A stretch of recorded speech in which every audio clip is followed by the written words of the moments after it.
mapagpalang umaga mga Kalingap. Good morning po kay Kuya Val, kay Ate ng Kalingap Rap at sa lahat po ng Team Kalingap. Good morning po. Yan, good morning din po sa lahat ng mga ambassadors. Good morning po sa inyong lahat.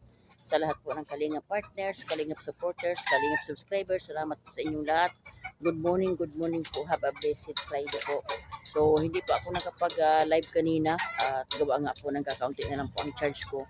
Dito kasi mga Kalingap ang ginagawa po namin. Nag-charge po kami sa generator. So talaga pong napakamahal po ng bayad. 30 pesos po bawat cellphone. So ngayon po, mga Kalingap, ay bukas na lang po ako mag-update, no? So salamat sa Panginoon. At medyo mainit naman po mga Kalingap. At salamat talaga sa Lord, no? Parang mabilis po ang trabaho ng muscle ko po, nagsanit versa. At sa ngayong araw na ito mga Kalingap, nadaanan po namin, no? Mamaya kuhanan ko din po ng video. Nasa amin nasa Bacolod na po, nasa amin lugar na po yung yung taga-ibang lugar po na natulong din po sa pag-ano ng kuryente. So sa ngayon mga Kalingap, ang ginagawa ko mga Kalingap, yung talagang kapit po, no, kapit talaga sa kahit di kamahalan. Yung pong aking nabili mga Kalingap na panlagay po pang suporta sa wifi, tina-charge po yun sa generator para po magkaroon ng kaya po nakakapag-online po ako, nagagamit po yung wifi. So awa ng Diyos naman po, walang problema yung signal ng wifi.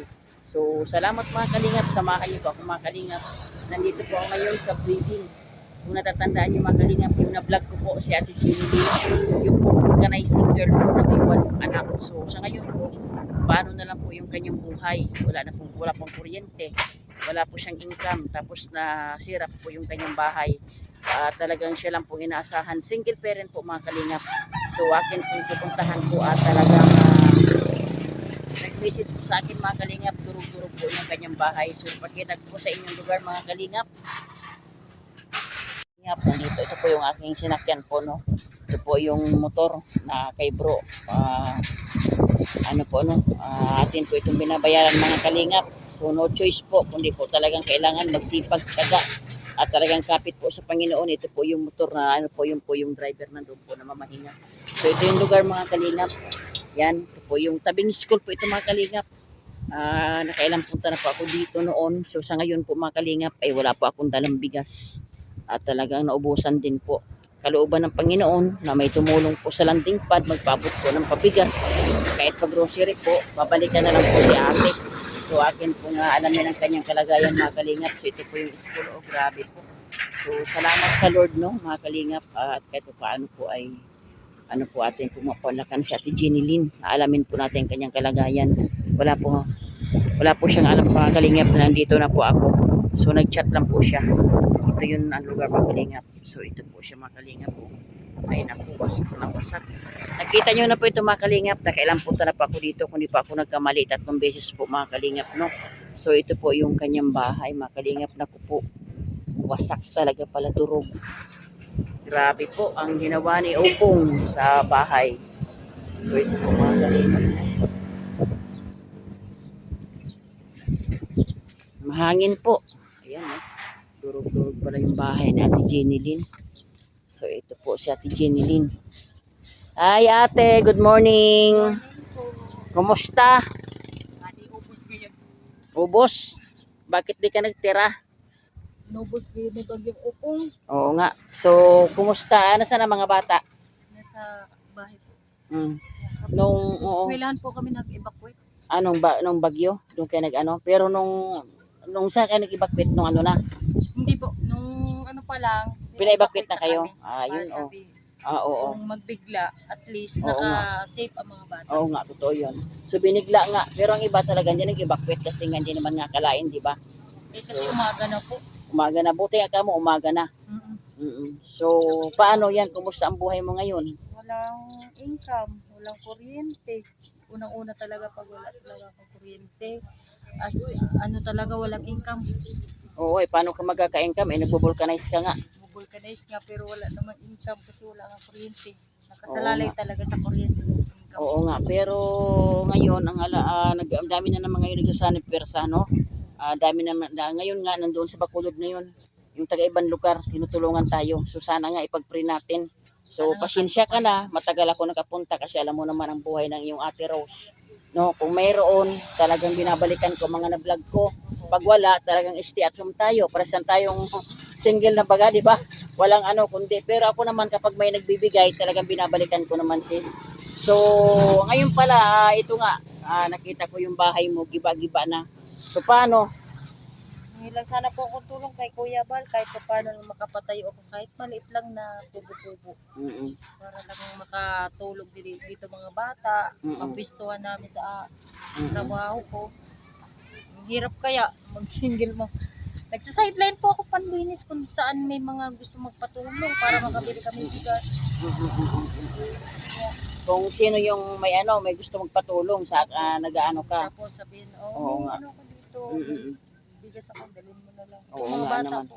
Ito yung mga anak niya, oh. Ito yung sinundan ng bunso. Itong bunso ko. Ito yung bunso mo. Ito naman yung pang-ilan to. Ang sumunod yan sa So, ilan silang napasok ngayon, sis? 6 po sila ngayon, may college. College Oo. po yung problema ko lagi. Kasi daming bayaran. Oo nga eh. Talaga naman. Pero sige lang, sis.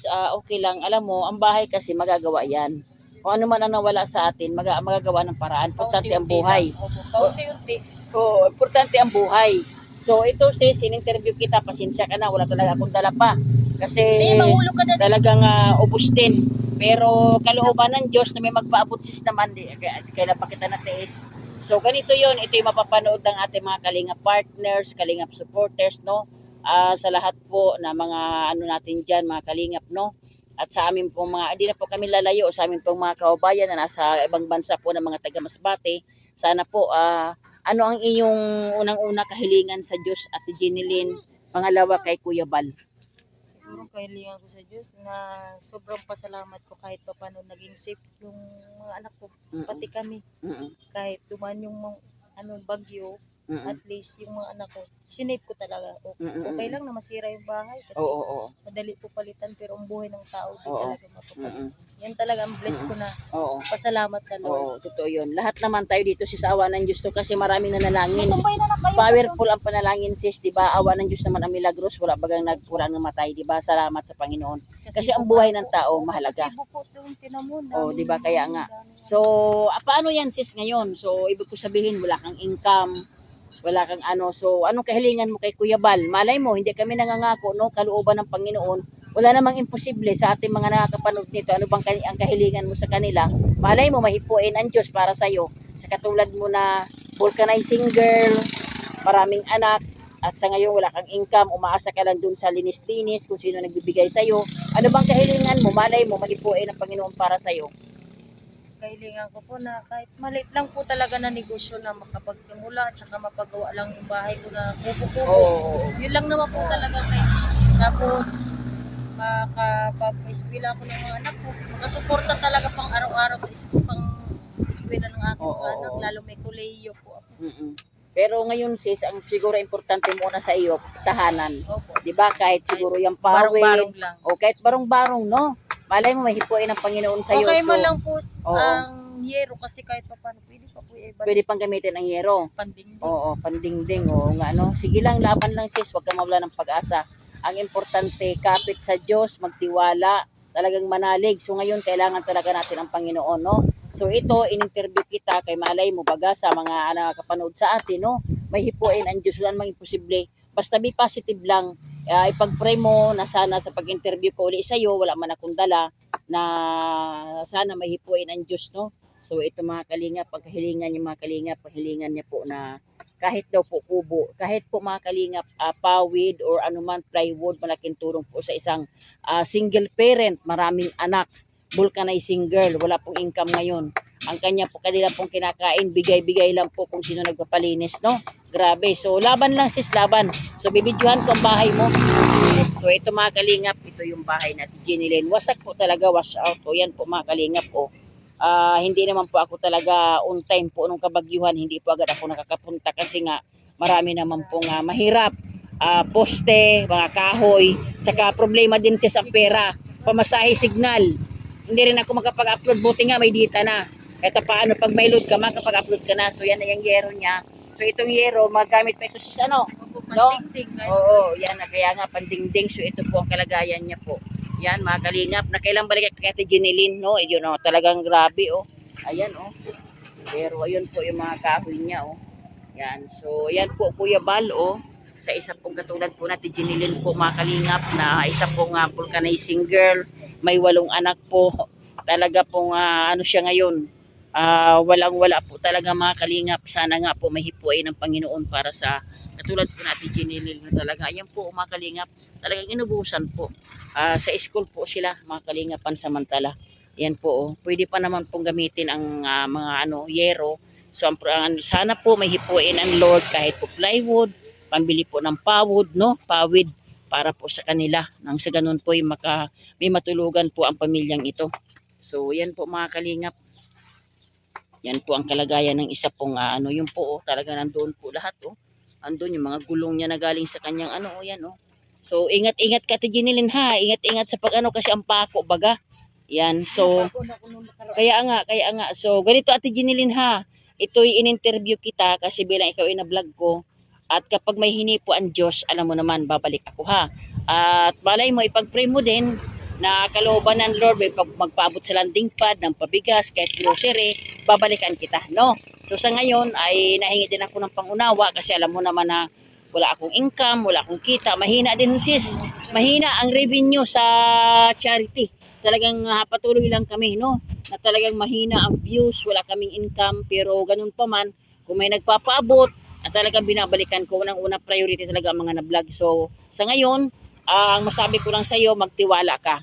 No, ipagkatiwala mo sa Diyos, ipag-pray mo na itong vlog natin na ito, mahipuin ang Lord kahit pambili ng pawid, no? Pawid sa Bisaya, pawid, pako, or kahit yan plywood, malaking tulong sis, no? Kumbaga, yan lang. Hindi ako nangangako, pero kalooban ng Lord na may tumugon, no? Sabi nga, walang imposible, babalikan kita. So, ayan mga kalingap, no? Salamat kay Ate Jenny Kalingap, andito na po sa Milagros yung Eleco.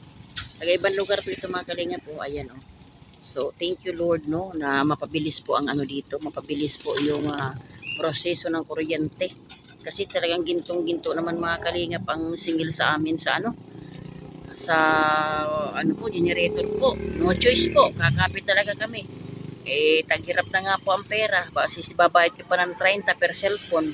Gaya ko po, 2 cellphone, di 60. Ay yung power bank pa. So, ayan po mga kalingap po. Kanina po, nasa Bacolod po yan. Ngayon po, nandito na po sa, ayan, lumipat na. Makalampasan ng, ng mga army. So, salamat Lord sa mga taong ito na nakikisa po sa talagang kalagayan po ng buong Masbate. So, ayan mga kalingap, no? Ayan, Eleco po yan. Taga-ibang lugar po yan. Kasi ang pangalan po ng dito, Masel po. Ito po, Eleco. So, salamat. Yan mga kalingap, paragdagan update po. Na-interview ko po sa TGTV, Lino, na talaga mga kalingap, sana mahipuin ng Panginoon sa katulad niya po na vulcanizing girl. 8 po ang anak. Talaga pong humingi siya po ng tulong, no? Mga kalingap, no? Na talagang, po, sa 8 niya pong anak, mga kalingap, vulcanizing girl, di po makapag-vulcanize kasi walang kuryente. Ito po yung nangyari sa kanyang bahay, wash out talaga mga kalingap, ayan po, ayan po yung mga yero, So, ang kahilingan niya, Kuya Val, kahit daw po Kuya Val, pawod, kahit daw po plywood, sana mga kalingap pahipuin sa mga kalingap supporters, kalingap subscribers, kalingap sponsor, sana po mahipuin ang Lord para kay Ate Jenilyn. So, si Ate Jenilyn po mga kalingap, nakailang balik na rin po ako dito. Talaga pong ayan po, wasak na wasak po yung kanyang bahay mga kalingap. Talagang ayan po, yan mga yero niya po. Yan po. So ang yero mga kalingap, pwede po naman pong ang kailangan niya lang po, kahit daw po pawod, kubo, na may matulugan sila. Sa ngayon po mga kalingap, andito sila sa school. So salamat po mga kalingap, patuloy po na ipag-pray po ang buong Masbate na makabangon. At ngayon po napansin ko po mga kalingap, talaga po nagsanib pwersa na po yung unang-una po yung paggawa ng kuryente, no? Na sana po maibalik na, no? Wala namang imposible sa Lord. So salamat mga kalingap, pagpalain po ang bawat isa. God bless us all. Bye bye po.